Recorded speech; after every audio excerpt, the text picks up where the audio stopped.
Social media Jaganmohan Reddy గారు ఇచ్చినటువంటి పిలుపుకి రాష్ట్ర వ్యాప్తంగా వెన్నుపోటు నిరసన కార్యక్రమం చాలా బలంగా జరిగింది. ప్రజలు పాల్గొన్నారు. రాష్ట్ర వ్యాప్తంగా నిరసన విజయవంతం అయింది.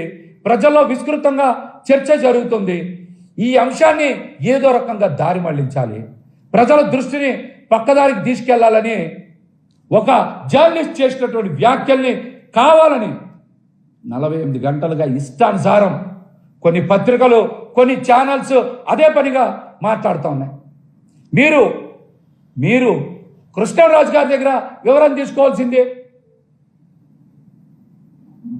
ఆయన మాట్లాడినటువంటి పొరపాటుకి, తప్పుకి వైఎస్ఆర్సీపీ పార్టీకి ఆపాదించడం ఏంటి? దీనికి కూడా ప్రజలు గమనిస్తున్న విషయాన్ని కూడా మర్చిపోయి విచ్చలవిడిగా మాట్లాడుతూ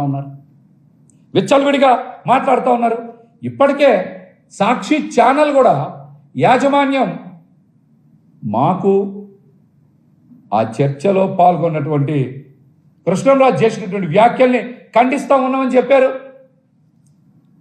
అట్లాగనే ఈ సందర్భంగా మరొకసారి గుర్తు చేస్తూ ఉన్నా, ఛానల్లో కూడా ప్రత్యక్షంగానైనా పరోక్షంగానైనా అప్రయత్నంగానైనా సరే మహిళల మర్యాద గనక భంగం కలిగితే అటువంటి వ్యాఖ్యల్ని, ప్రకటనల్ని తప్పనిసరిగా ఖండిస్తాం, సమర్థించమని కూడా సాక్షి యాజమాన్యం తెలిసిందే. అయినా కూడా మీరు ఆగట్లా, ఇష్టానుసారం బురద జల్లే పనిచేస్తూ ఉన్నారు. గతంలో చాలా సంఘటనలు జరిగాయి కదా, అప్పుడు కూడా మీరు చాలా ఛానల్స్ని, అది ఏబిఎనా, TV5, ఈటీవీయా, ఆంధ్రజ్యోతా, లేకపోతే ఈనాడ, ఈ పేపర్స్ని కూడా మీరు తగలబెట్టకపోయారా? లేకపోతే ఆ ఛానల్స్ కార్యాలయాల దగ్గరికి వెళ్ళి ధర్నాలు చేయకపోయారా? అప్పుడు మాట్లాడలేదు ఎవరు? కావాలని జగన్మోహన్ రెడ్డి గారి కుటుంబాన్ని టార్గెట్ చేసి వ్యక్తిగతంగా ఇబ్బంది పెట్టాలనేటువంటి కుట్రలో భాగంగానే ఇది చేస్తూ ఉన్నారు. ఇది ఆ రోజున చాలా మంది నాయకులు కూడా ఇష్టానుసారం మాట్లాడారు కదా, అప్పుడు ఎందుకు ప్రసారం చేయలే మీరు? అప్పుడు ఎందుకు ఇంత గోల చేయలే మీరు? అంటే మీకు నచ్చినప్పుడు ఒకసారి, లేకపోతే ఇంకొకసారి ఇంకోలా మాట్లాడతారా? అప్పుడు మహిళల ఆత్మగౌరవం దెబ్బతినలేదా? ఈ ఛానల్స్ యాజమాన్యాలు ఎవరికి దెబ్బతినలేదా? దీనికి కూడా వారు సమాధానం చెప్పాలి. కృష్ణరాజు గారు కూడా నిన్న బయటకు వచ్చారు. ఆయన కూడా పొరపాటు జరిగిందని మాట్లాడారు, వీడియో రిలీజ్ చేశారు. ఆయన మాట్లాడిన దానికి సాక్షి యాజమాన్యానికో వైఎస్ఆర్సీపీకో సంబంధం ఏంటి? అలా అయితే చాలా ఛానల్స్లో చాలామంది మాట్లాడుతున్నారు కదా, అప్పుడు కూడా మీరు ఆ యాజమాన్యాల మీదనో ఆ పార్టీల మీదనో కేసులు కడతారా? సమాధానం చెప్పండి. దీన్ని అర్థం పెట్టుకొని అత్యంత దారుణంగా వైఎస్ఆర్సీపీ పార్టీ మీద, జగన్మోహన్ రెడ్డి గారి కుటుంబం మీద విషం చిమ్మేటువంటి ప్రయత్నం చేస్తూ ఉన్నారు. ఇవంతా చేసేది తెలుగుదేశం పార్టీ సోషల్ మీడియా తోడేళ్లే. ఈ విష ప్రచారం చేసేదంతా తెలుగుదేశం పార్టీ సోషల్ మీడియా తోడేళ్లే. ఈ దారుణాలకి, ఈ అకృత్యాలకి పాల్పడతా ఉన్నారు.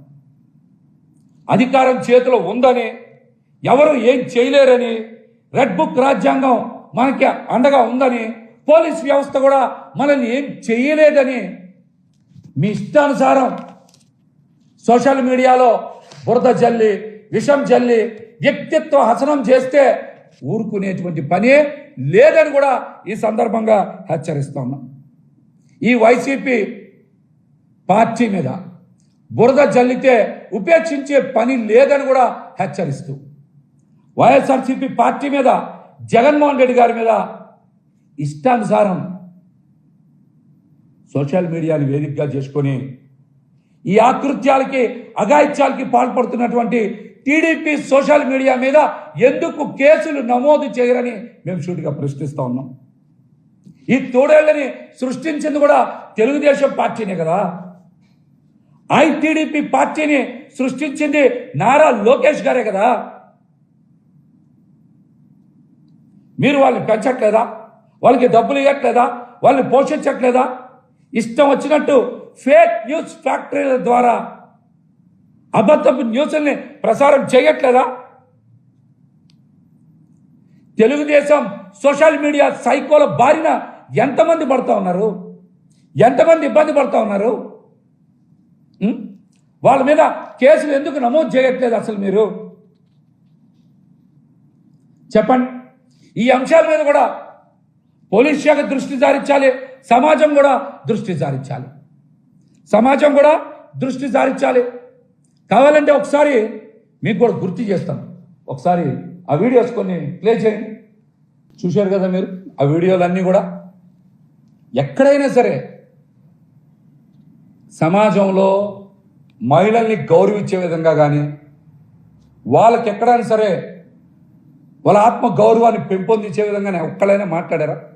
సభ్య సమాజం తల దించుకునేలా మాట్లాడారు వీళ్ళందరూ. దళిత వర్గానికి చెందినటువంటి మాజీ హోంశాఖ మంత్రి సుచరిత గారి గురించి ఎంత దారుణంగా మాట్లాడారు చూడండి. ఈ రోజున ఒక గౌరవప్రదమైనటువంటి పోస్ట్లో ఉన్న రయ్యన్ పాత్రుడు గారు గతంలో ఏ విధంగా మాట్లాడారు? ఇంకొకసారి ఒక మహిళా అధికారి కనుక చెప్పిన మాట మీద నిలబడకపోతే బట్టలు ఊడదేయాలని చెప్పి మాట్లాడారు. అయ్యన్ పాత్రుడు గారు మాట్లాడారు. అయ్యన్ని అనిత గారు జగన్మోహన్ రెడ్డి గారి కుటుంబం మీద ఎంత దారుణంగా మాట్లాడారు చూడండి. మహిళల్ని జోడు తీసుకొని కొడతానని బుచ్చే చౌదరి గారు మాట్లాడారు. కిరాకార్కి అయితే హిందువుల మనోభావాలు దెబ్బతినేలాగా, వెంకన్న స్వామి భక్తుల మనోభావాలు దెబ్బతినేలాగా ఆడు మాటలు ఎంత దారుణంగా ఉన్నాయి చూడండి. సీమరాజు అసలు సభ్య సమాజం ఎవరైనా సరే ఆ మాటలు ఎన్నగలరా? మహిళల్ని ఎంత దారుణంగా మాట్లాడుతున్నారు చూడండి. వాళ్ళు చూడండి. చేబ్రోల్ కిరణ్ అనే వ్యక్తి తెలుగుదేశం పార్టీకి చెందిన వ్యక్తి, నారా లోకేష్ గారు తయారు చేసినటువంటి వ్యక్తి ఎంత దారుణంగా జగన్మోహన్ రెడ్డి గారిని, వారి కుటుంబ సభ్యుల్ని ఎంత దారుణంగా మాట్లాడారు చూడండి ఒకసారి. చేబ్రోల్ కిరణ్ కూడా అరెస్ట్ అయిన సమయంలో చంద్రబాబు నాయుడు గారి ప్రోత్సాహం వల్లనే ఇలా మాట్లాడని చెప్పారు కదా. చంద్రబాబు నాయుడు గారి పేరే కదా చెప్పారు. మరి చంద్రబాబు నాయుడు గారి మీద కేసు పెట్టరా? చంద్రబాబు నాయుడు గారి మీద కేసు పెట్టరా? ఈ ఐటీడీపీ సైకోలు, ఈ తోడేళ్ల సృష్టికర్తలు ఎవరో తెలుగుదేశం పార్టీ కాదా? నారా లోకేష్ గారు కాదా? వారిపై ఇంతవరకు ఒక్క కేసైనా నమోదు చేశారా? ఏమనంటే చేబ్రోల్ కిరణ్ అరెస్ట్ చేశామని చెప్తా ఉన్నారు. అదొక ఉదాహరణ పెట్టుకొని మిగతా అన్ని మీ ఇష్టం వచ్చినట్టు మాట్లాడేస్తారా? మీ ఇష్టం వచ్చినట్టు మాట్లాడతారా? వ్యక్తిత్వ హసనం అనేది తెలుగుదేశం పార్టీ జీన్స్లోనే ఉంది, అది వారి క్రోమోజోమ్లోనే ఉంది. ఎన్టీ రామారావు గారిని వెన్నుపోటు పొడిచిన ఎపిసోడ్తో మొదలయ్యి ఇప్పటి వరకు కూడా క్యారెక్టర్ అసాసినేషనే వాళ్ళ ప్రధాన ఎజెండాగా తీసుకుంటారు. వాళ్ళ ప్రధాన ఎజెండాగా తీసుకుంటారు. ఈ రోజుకి కూడా వాళ్ళ జీన్స్లో అదే ఉంది, అదే కొనసాగుతూ ఉంది. రాజకీయంగా ఎదుర్కొనే దమ్ము లేదు. ఏ పని ప్రజలకు ఇచ్చిన హామీలను నెరవేర్చలేరు. అందుకని ఏం చేస్తారు? ప్రజల దృష్టిని మరల్చడానికి ఇట్లాంటి సైకోలని తోడళ్ళని పెట్టుకొని ఇష్టానుసారం వ్యక్తిత్వ హసనానికి పాల్పడుతూ ఉంటారు వాళ్ళు. వీటి మీద కేసులు ఎందుకు పెట్టరు? వీటి మీద కేసులు ఎందుకు పెట్టరు? సైకో అనే పదం వాడింది ఎవరు? చంద్రబాబు నాయుడు గారు కదా. ఆయన మీద మరి కేసులు పెట్టాలి కదా. చెప్పండి, ఆయన మీద కేసులు పెట్టాలి కదా. ఎవరు ఎందుకు మాట్లాడరు? మీ పార్టీ నాయకులు, మీ సోషల్ మీడియాలో ఉండేటువంటి వ్యక్తులు, మీ యూట్యూబ్ ఛానల్స్ నడిపేటువంటి వ్యక్తులు ఇంత దారుణంగా మాట్లాడుతుంటే మరి ఎందుకు మీరు కేసులు నమోదు చేయరు? అసలు వైఎస్ఆర్సీపీ పార్టీకి కానీ సాక్షి యాజమాన్యానికి కానీ సంబంధం లేనటువంటి కృష్ణంరాజు గారు అనేటువంటి జర్నలిస్ట్ చేసినటువంటి వ్యాఖ్యను పట్టుకొని పదే పదే జగన్మోహన్ రెడ్డి గారి కుటుంబం మీద, సాక్షి యాజమాన్యం మీద, భారతీ రెడ్డి గారి మీద దుష్ప్రచారం చేయడం ఏంటి మీరు? దుష్ప్రచారం చేయడం ఏంటి? గతంలో కూడా వైఎస్ఆర్సీపీ నాయకులను పట్టుకొని పవన్ కళ్యాణ్ గారు నా కొడకల్లారని మాట్లాడారు కదా, మరి ఆయన మీద కూడా కేసులు పెట్టాలి కదా మీరు. తెలుగుదేశం జనసేన సోషల్ మీడియాలో కానీ యూట్యూబ్లో కానీ ఇష్టానుసారం బూతులు మాట్లాడుతూ ఉన్నారు, వ్యక్తిత్వ హసనానికి పాల్పడుతూ ఉన్నారు. వాళ్ళ మీద కేసులు ఎందుకు నమోదు చేయరు? ఎందుకు నమోదు చేయరు? అమరావతి మహిళలు కూడా మరొక మహోద్యమం చేయడానికి మీరు సిద్ధంగా ఉండాలి. చేస్తామంటున్నారు, సిద్ధంగా ఉండాలి. దేనికో తెలుసా? ఇప్పటికే 32,000 ఎకరాల పైన చంద్రబాబు నాయుడు గారికి ఇచ్చారు. మీకేదో మంచి చేస్తారని భావిస్తున్నారు. మీకు మంచి ఏం జరగదు.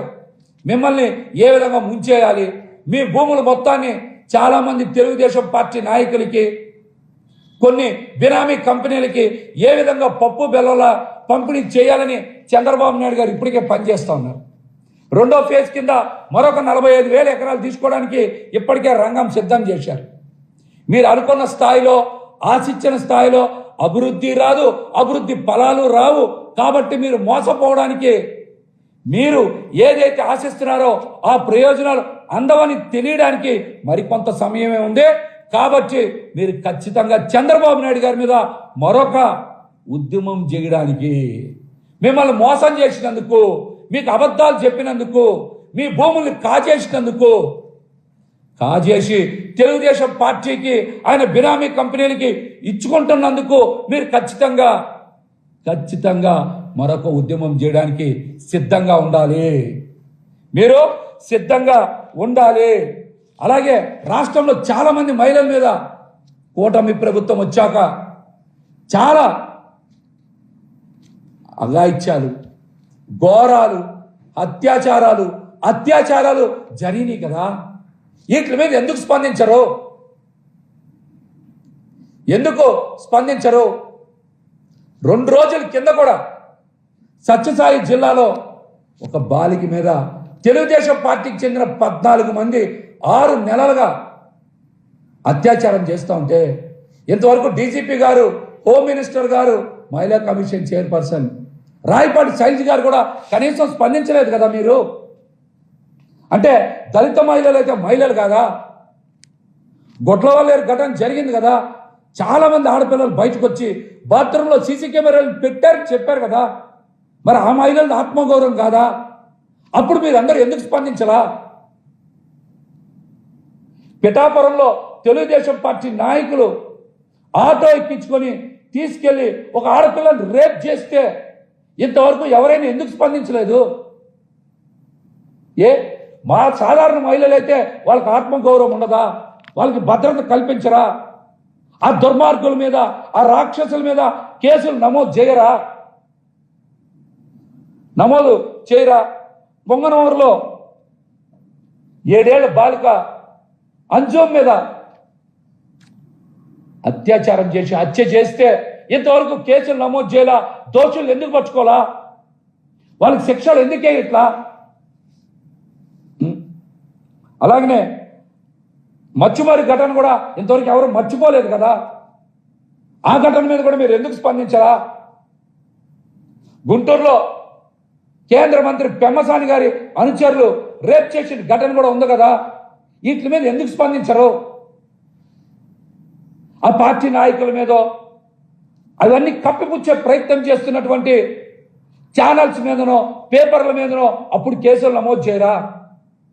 ఎంతసేపు జగన్మోహన్ రెడ్డి గారు సాక్షి ఛానల్ మీదనే మీ అక్కసు, మీ విషం కక్కే ప్రయత్నాలు చేస్తూ ఉంటారు మీరు. చెప్పండి. ఈ రాష్ట్రంలో ఇప్పటి వరకు కూటమి అధికారంలోకి వచ్చిన తర్వాత ఎన్ని దారుణాలు జరిగినాయి, ఎన్ని అగత్యాలు జరిగినాయి, ఎన్ని అత్యాచారాలు జరిగినాయి, ఎన్ని అత్యాచారాలు జరిగినాయి, ఇవన్నిటి మీద మాట్లాడరేంటి? అప్పుడు హోంమంత్రి అధికారికి నోరు పెగలదా? మీ శాఖను కూడా నారా లోకేష్ గారే చూస్తున్నారని చెప్తా ఉన్నారు. మీరు కూడా స్పందించాలి కదా.